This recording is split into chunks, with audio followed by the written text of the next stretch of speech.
Hey, what is up, Stringlings? I had such a good reaction to the Alip video that I reviewed the other day, and by absolutely overwhelming demand, people are asking to see a review of his Bohemian Rhapsody. Now, I'm going to just say this up front. I don't think we need more Bohemian Rhapsody covers. I get it. It's an amazing song. It's a fantastic arrangement. It's brilliant in so many ways. But honestly, it's. I don't want to say anything bad about the song. I love the song. I play it on piano all the time. I play it on guitar. Everybody plays it. I actually have another reaction video of a bunch of kind of well-known guitarists doing Bohemian Rhapsody with Brian May that hopefully I'll post soon. The reality is it's just a lot of people are doing it, and I'll go back to like when I was a piano student. My piano teacher, when I was preparing for my grade 6 exam, would not let me play For Elise by Beethoven because, as he put it, everybody knows this song so well that if you do anything that's a little bit different, they get very critical about it. And I think that can be kind of the issue with Bohemian Rhapsody. I've seen this song done in every conceivable arrangement. It really kicked into high gear with the Muppets a few years ago, and then it went on to who did it? Pentatonics did it. I've seen ukulele versions of the song, multiple guitars, multiple stringed instruments. I've seen it done on kazoo. You can't go on YouTube and not find Bohemian Rhapsody.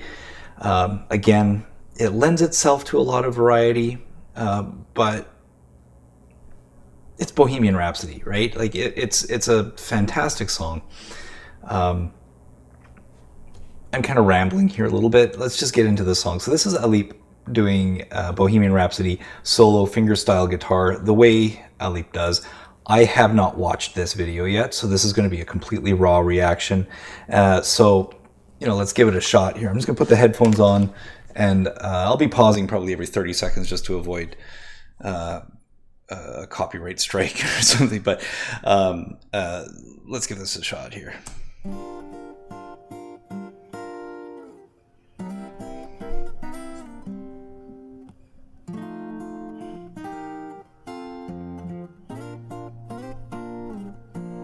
Okay, right away, already there's something different about the way he's approaching this. It's a lot more freestyle than people often do it. Those little glissando slides, very cool. Kind of making it a little bit more laid back, kind of a bluesy feel to it, which I like.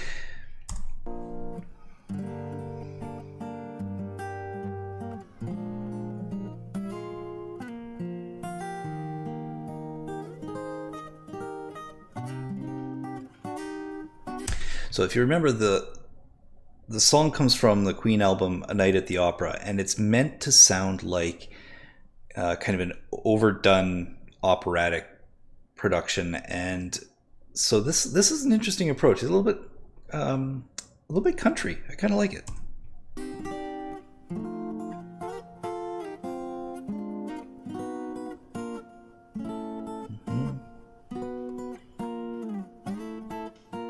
That was cool.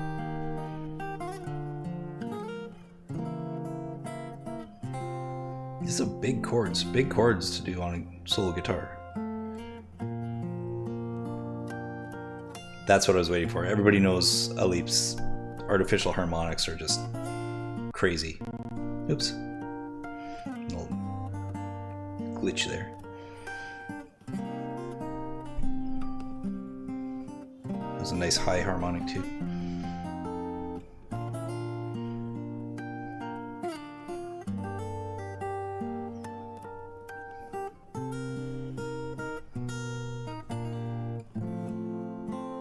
That's nice.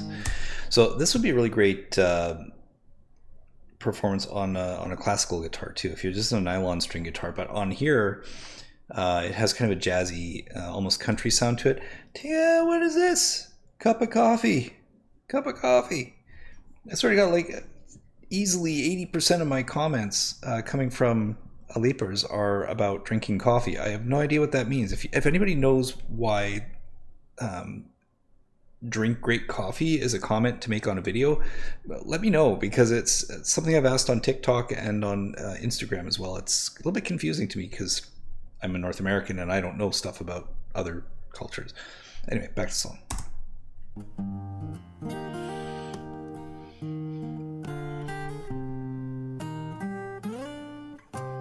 That's tricky, yeah, and good timing.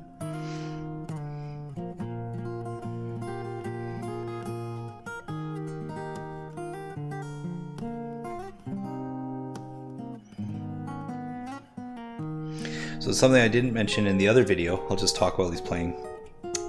That right hand pinky, because he's got the long nail on there, is his snare drum. Watch. See it right over here. Right there.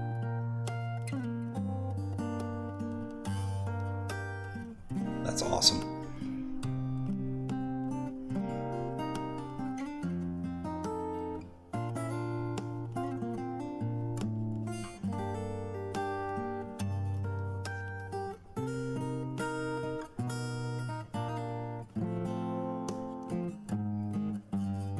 So I'm a little bit curious about the scale of this guitar, because some of those chords, they're like 4 and 5 fret spreads. And he doesn't look like a big dude. I mean, I can't do 4 and 5 fret spreads, because I think I mentioned before, this pinky is why I have a hard time playing Rachmaninoff. See how short my pinky fingers are? Yeah. Anyway, he's crushing these big spreads. So here's, it's almost like a different scale guitar, but maybe it's not. I don't know. I'm just guessing.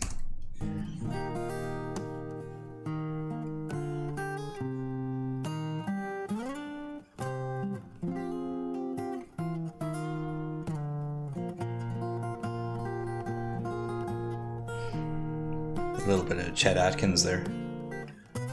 Oh, we're doing the solo. Nice.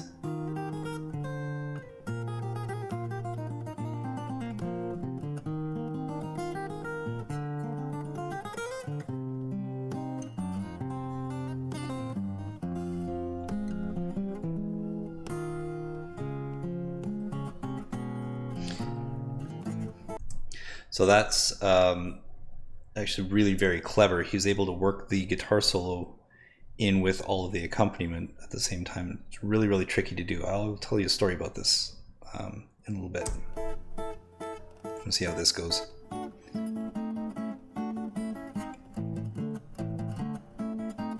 Nice.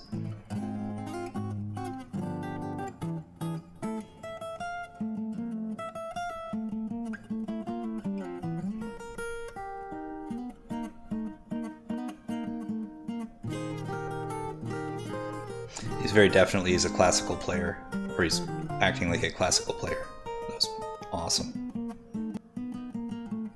Mm-hmm.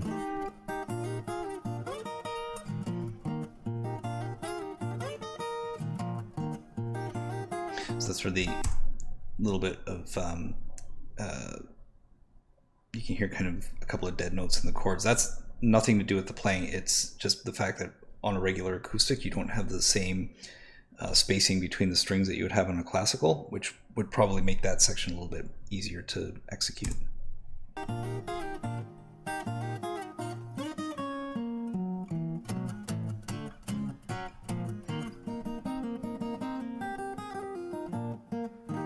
It's very classical.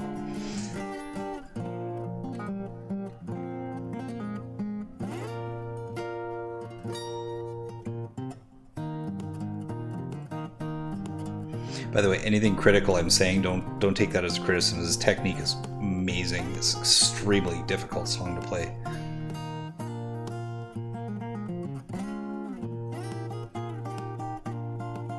And he's still drumming with that pinky.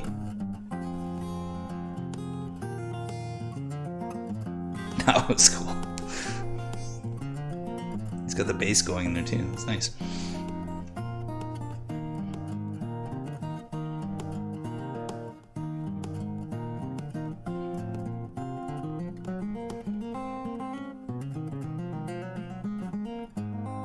So we got another solo coming up here, right?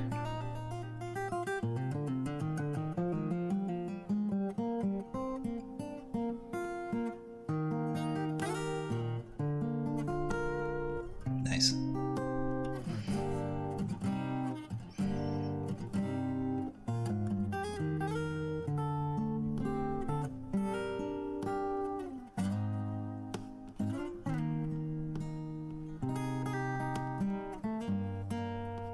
Still with that pinky. It was very tasteful, very, very tasteful way to execute this. Nice.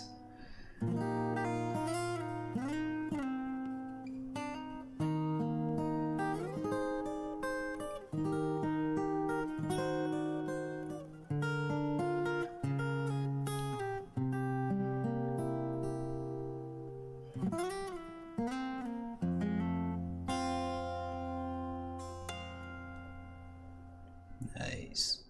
Okay. Grammarly, come on. All right, get out of here. Get out of here with that. I don't want that. Okay, let's just switch that off. So, really great video. Really great performance. I said I was going to tell you a story. It's a very, very short story. When I was in university, a friend of mine by the name of Kenneth Moore was in there studying as a classical guitarist, and by trade and training, he was actually a fingerstyle jazz guitarist. He was an older guy at the time, and unfortunately he's no longer with us. Sorry. Unfortunately he's no longer with us, but for his honors dissertation, Ken actually produced a book of fingerstyle guitar arrangements, as well as a concerto. I'm not sure whether those were two separate projects, and I can't remember which one was the honors dissertation specifically, but one of the arrangements was a lot of pop and rock songs that he was doing as fingerstyle jazz arrangements, and one of them was Bohemian Rhapsody. And he had a hell of a time. It might have actually been published by Hal Leonard. I'll look into that and find out.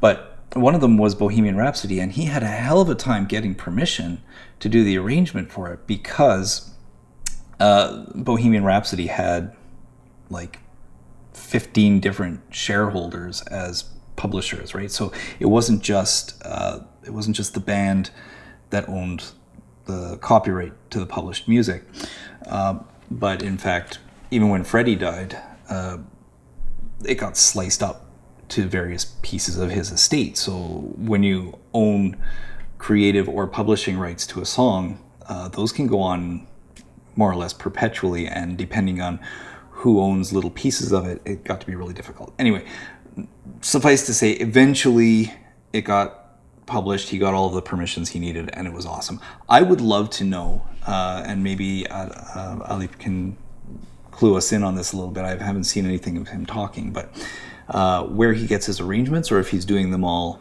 sort of by ear. Either one, obviously, totally acceptable. But I have to say, this is a really, really stellar performance. Overall, not as great as his Numb performance, but I think this is an older video. I'm looking July 3rd, 2019 is when it was published. Maybe just kind of getting his bearings on YouTube or whatever. So not as clean as the Numb performance, but still absolutely awesome, fantastic performance. I would love to hear him do it now that he's had a little bit more practice and maybe a little bit more comfortable on camera, just to see if there's like a before and after. No mistakes at all. I'm just going to say that, no mistakes at all. Where I would only have maybe one criticism is in some of the larger chords. They kind of middle notes chunk out a little bit, so it's not as smooth. So I don't look for perfection, but part of my job is reviews, right? So when you're doing reviews, sometimes you have to say, you know what, I loved absolutely everything about that performance, except this could just use a little bit of a tweak. Having said that, I am not going to put my money where my mouth is and do my version of a fingerstyle Bohemian Rhapsody, because that is not going to happen. That's just not my shtick. I have studied classical guitar, but I am no fingerstyle guitar player, not on this kind of level. So anyway, I hope you enjoyed that. Feel free to flame me in the comments if you totally disagree with my opinion, because it is, after all, only my opinion, and 9.2 million views can't possibly be wrong, right? Out of 200, just looking at the stats on the video here, 271,000 likes and 2,000 dislikes. Why anybody would dislike this video, I have no idea, but it's the internet and it's guitar players. You put those two things together, somebody's going to bitch about something. So anyway, if you like this video, I've linked to his original performance again in the description, and please, by all means, like, comment, share, hit that bell if you want updates on more of these review videos coming out, because I actually have a few on deck. I just haven't published them yet. And so, yeah, by all means, stick around. More content coming.